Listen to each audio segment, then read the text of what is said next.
మా అక్క లెక్క చిట్టి సారీ వీడియో అయితే పర్సనల్గా చెప్పడం జరిగింది. దాంతోపాటు పబ్లిక్లో కూడా అందరికీ చాలా మనస్ఫూర్తిగా రిగ్రెట్ అవుతూ తను సారీ వీడియో అయితే చేయడం జరిగింది. దాన్ని కూడా తీసుకెళ్ళి మీమర్స్ ఇంకా యూట్యూబ్ ఛానల్స్, న్యూస్ ఛానల్స్ వాళ్ళు నెగిటివ్గా అయితే స్ప్రెడ్ చేసేసారు. చేయడం వల్ల తను కంప్లీట్ డిప్రెషన్లోకి వెళ్ళిపోయి హెల్త్ మీదకి అయితే తెచ్చేసుకుని ఈరోజు హాస్పిటల్ పాలు అయిపోయింది మీ వల్లే. ఇంత ఒక ఆడపిల్ల మీద ఇంత టార్గెట్ చేయడానికి అసలు నాకు ఎందుకు అంత టార్గెట్ చేస్తున్నారో నాకు అర్థం కావట్లేదు. అసలు బతకనివ్వరా? ఇప్పటికే చాలా మొయ్యాల్సిన భారం అంతా మోస్తుంది. అది మేము కల్లారా చూస్తున్నాము. తనని ఒక్కదాన్ని వదిలినా ఏమైపోతుందా అనేసి ఇన్ని రోజులు భయపడుతూనే వస్తున్నాము. ఏదైతే అవ్వకూడదో అదే హాస్పిటల్ పాలు అయితే చేశారు. మా ఇంట్లో ఒకటి ఆల్రెడీ జరిగిందండి. ఆల్రెడీ జరిగి 3 నెలలు కూడా కావట్లేదండి మా నాన్నగారికి జరిగి. ఇప్పుడు ఈలోపు ఇంకొకరు హాస్పిటల్ పాలు చేశారు కదా అందరూ కలిసి. నాకు ఇదంతా తెలియదండి. మా అక్కకి ఏమన్నా అయితే మీరు రెస్పాన్సిబిలిటీ తీసుకుంటారా? అది నాకు చెప్పండి. మేమైతే ఎలాగో నిండా మునిగిపోయి మమ్మల్ని కంప్లీట్ రోడ్డు మీదకి లాగేశారండి. మేమందరం విమెన్సే కదండి. మీ ఇంట్లో కూడా అక్క చెల్లెళ్ళు, అమ్మ, ఇంకా పెద్దమ్మ వీళ్ళందరూ ఉంటారు కదా. నాకు ఒకటి తెలియక అడుగుతున్నా. మా నాన్నగారు చనిపోతే ఆయన ఇష్ట ప్రకారం సమాధి ఏదో చేసుకున్నాం మాకు నచ్చినట్టు.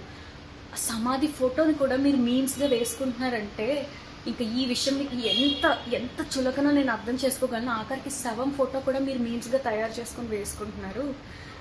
నేను మీకు చెప్తున్నాను, మాకు సపోర్ట్ కావాలి. మేము ఆడవాళ్ళము, మాకు ఈ పరిస్థితిలో ఉంది, మిమ్మల్ని అడుక్కుంటున్నాం. మీమ్స్ వేయొద్దు, ట్రోల్స్ వేయొద్దని నేను మిమ్మల్ని అడుక్కుంటున్నాను. ఇంకా ఇప్పుడు ప్రోడక్ట్ ఆర్డర్ చేశారు. కొంతమంది ఏమో వ్యూస్ కోసం వచ్చేసి మా ఇంట్లో తన్నారు, నన్ను కొట్టారని ఇంకొకరు, అలా పెడితే వ్యూస్ వచ్చేసి అందరూ చూసేస్తారని ఇంకొకరు, అని వాంట్ కక్కేస్తున్నట్టు ఇంకొకరు. ఒక్కొక్కరు ఒక్కొక్క టైప్లో అండి. ఒక కస్టమర్కి నిజంగా నచ్చకపోతే మీరు కొన్న వాళ్ళ దగ్గరికి వెళ్ళి నాకు ఇది నచ్చలేదు, మేము ఇలా మాకు ఈ ప్రోడక్ట్ క్వాలిటీ నచ్చలేదంటే మేము రీఫండ్ ఆర్ వేరే ప్రోడక్ట్ ఏదో ఒకటి సొల్యూషన్ చెప్తాము. మీరు అంత దిగజారు కూడా నాకు ఎందుకు అర్థం కావట్లేదు. వీడియోస్, వ్యూస్, మనీ వస్తాయి అంతే కదండి. ఇంకొక ఆవిడ అయితే అలిక చిట్టి పికిల్స్ కొనేసాను, దాని నుంచి నేను డబ్బులు కోల్పోయాను, వేస్ట్ అయిపోయినాయి. ఇప్పుడు ఆవిడ మీద 11 వీడియోస్ ఏదైతే చేసిందో అందులోంచి బాగా డబ్బులు సంపాదించుకుంది. మీకు కావాల్సింది డబ్బు. మనిషి ప్రాణం కంటే మీకు డబ్బు కావాలి. ఇప్పుడు ఈరోజు మా అక్క ప్రాణంతో కొట్లాడుతుంది. నేను లాస్ట్గా ఒకటి చెప్పాలనుకుంటున్నాను. ఇంకా ఇదే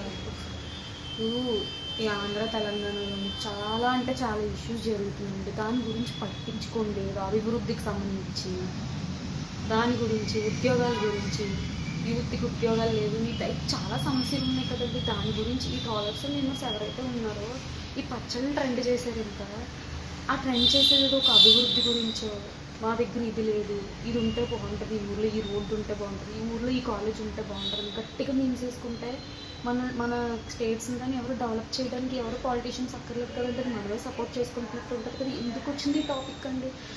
మా సొంత అక్క అండి, మాతో చిన్నప్పటి నుంచి కలిసి ఇది చేసింది. అది ఆ రిలేషన్ మీకు అర్థం కాకపోయి ఉండొచ్చు. తను తప్పు చేసింది.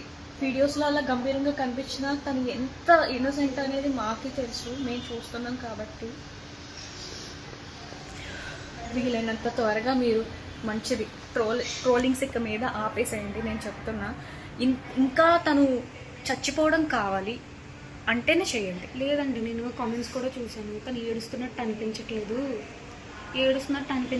అంటే ఇంక ఏడవడంలో కూడా యాక్టింగ్ అంటే ఇంక ప్రతిదీ యాక్టింగ్ అంటే ఇంకేం చేయాలి చెప్పండి. కెమెరా ముందుకు వచ్చి మాట్లాడుతున్నా కూడా యాక్టింగ్ అంటారు. ఇప్పుడు ఇది కూడా యాక్టింగ్ అంటే ఇంక మేము ఏం చేయలేమండి. ఇంకా తన మీద ఏవైతే ట్రోల్స్ ఉన్నాయో, మీమ్స్ ఉన్నాయో దయచేసి ఆపేయండి. పర్సనల్ అటాక్ నేను ఇప్పుడు ప్రూవ్ చేసుకోవడానికి మేము ఇది అని చెప్పుకోవడానికి అయితే నేను వీడియో చేయట్లేదండి. మా అక్క అయితే చాలా సీరియస్ కండిషన్లో ఉంది. తనకి మాత్రం ఏమైనా జరిగితే మీమ్స్ వేసిన వాళ్ళు, న్యూస్లో ఏదైతే టెలికాస్ట్ చేశారో వీళ్ళు మాత్రమే రెస్పాన్సిబిలిటీ తీసుకుంటారా లేదనేది నేను క్వశ్చన్ చేయడానికి నేను ఈరోజు వీడియో చేస్తున్నాను. మేమేమి ప్రూవ్ చేసుకోవడానికి అయితే కాదు. ఎలాగో మా మీద నింద పడింది. దాన్ని ఎంత చెప్పినా సరే యాక్టింగ్ అది ఇది అంటున్నారు కాబట్టి మేము ప్రూవ్ చేసుకోవడానికి రావట్లేదు. మా అక్క కండిషన్ ఎలా ఉంది ఇప్పటికైనా దయచేసి ఆపండి. ఇప్పుడు ఉన్న ట్రెండింగ్ టాపిక్ ఇదే. మీకు కావాల్సింది ఇదే, ఫన్. ఫారెస్ట్లు ఏవో కాలిపోయాయి, ఇంకా చాలా రేప్స్ జరుగుతున్నాయి. ఈ మర్డర్స్ అవి ఏవో రేప్స్ అన్నీ జరిగిన వాళ్ళు ఏం తప్పు చేసినా సరే ఫ్రీగా హాయిగా తిరిగేసి వాళ్ళు చాలా బాగుంటున్నారు. చిన్న చిన్న వెండర్స్, చిన్న చిన్న వ్యాపారాలు చేసుకునే వాళ్ళ మీద ఎందుకు అంత కక్ష కట్టారు? అది కూడా ఒక విమెన్ని ఎందుకు అంత టార్గెట్ చేస్తారని నాకు అర్థం కావట్లేదు. ఒక విమెన్ ఎవ్వరి మెన్ సపోర్ట్ లేకుండా ఎదుగుతుంటే చూడలేరని నాకైతే అర్థమైంది. మా అమ్మగారు ఆల్రెడీ మా నాన్నని కోల్పోయారు. సొంత కూతురు ఇంత క్షోభ అనుభవిస్తే ఏ తల్లి చూడలేదు. మా అమ్మ ఎన్ని అనుభవించకూడదు అన్నీ చూస్తుంది మీరు చేసిన పని వల్లే.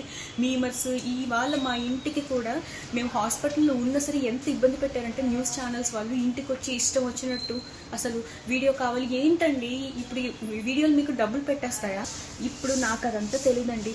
మా అక్కకి అలికే చిట్టికి ఏమన్నా జరిగితే మీరు బాధ్యత వహిస్తారా? ఫస్ట్ స్టార్ట్ చేసిన మీమర్స్ అందరూ బాధ్యత వహిస్తారా? లేదంటే న్యూస్ ఛానల్స్ ఇంకా చాలా మంది పబ్లిష్ చేస్తున్నారు కదా, సీన్ క్రియేట్ చేస్తున్నారు కదా, వాళ్ళు బాధ్యత తీసుకుంటారా? నేను మా అమ్మకి ఎలా నచ్చ చెప్పుకోవాలండి? మా అమ్మని ఎవరు చూసుకోవాలి? ఇప్పుడు మా అమ్మకు కూడా ఏమన్నా అయితే మీరు ఏమన్నా చేస్తారా? మీరు బాధ్యత తీసుకుంటారా? నాకు అదొకటి చెప్పండి. మొన్న అలాగే ఈ ఇన్సిడెంట్ జరిగింది, ఎవరో మమ్మల్ని ఏదో తిట్టారు అనేసి మీకు ఫోటో పెడితే వాట్సాప్ రిపోర్ట్ కొట్టేశారండి. మీకు పంపించడానికి మా దగ్గర ఏ సాక్ష్యాలు లేవు. రిపోర్ట్ కొట్టడం వల్ల పోయాయి. టుడే అని స్క్రీన్ షాట్ లో ఉంది, దాన్ని కూడా ఒక ఇష్యూ చేశారు. అది మా గ్యాలరీలో కొన్ని సేవ్ చేసుకునేవి 2-3 ఉంటే అది నేను మీకు వీడియోలో పెట్టి చూపించానండి. అది కూడా ఫేక్ అంటున్నారు. ప్రతిదీ ఫేకే అంటే మనుషులందరూ ఫేకే అండి. అలా అయితే తను ఎంత అయితే తప్పు చేసిందో అంతకంటే ఎక్కువ శిక్ష అనుభవించింది. అది దగ్గరున్న మేము చూసాము, పడిన తను కూడా అనుభవించింది. తను చేసింది తప్పే, అది మాకు తెలుసు. తను ఒప్పుకుంది, మనస్ఫూర్తిగా తను ఒప్పుకుంది. ఒక మనిషి తప్పు చేశాడంటే ఎంత పశ్చాత్తాపం పడుతున్నాడో అది మనం కూడా అంగీకరించాలి. అసలు ఫస్ట్ ఇది ఎక్కడి నుంచి మొదలైందంటే నెగిటివ్ రివ్యూస్ నుంచి మొదలైంది. మీకు నిజంగా ప్రోడక్ట్ బాగోకపోతే మా దగ్గరికి వస్తే మేము రీఫండ్ చేయడమో లేదంటే ఇంకొక పార్సిల్ పంపించడం అనేది జరుగుతుంది. కానీ మీరు వీడియో పెట్టారు, సరే ఫైన్, మీకు కంటెంట్ కావాలి కదా, మీకు మనీ కావాలి, వీడియో పెట్టారు. ఇంకొకరైతే 9-11 ఒకేసారి అన్ని వీడియోస్ ఎందుకండి మా మీద అంత మీరు కూడా అమ్మాయిలే కదా, పెట్టిన ఆవిడ కూడా అమ్మాయే కదా, అంత కక్ష ఎందుకు? తన సారీ వీడియో చెప్తే తన ఫేస్లో సాడ్నెస్ లేదు, యాక్టింగ్ చేసింది లేదంటే తాగేసి చేసింది, ఇష్టం వచ్చినట్టు మాట్లాడుతున్నారు. ఒక్కసారి మీ ఇంట్లో వాళ్ళు అయితే అలాగే చేస్తారా?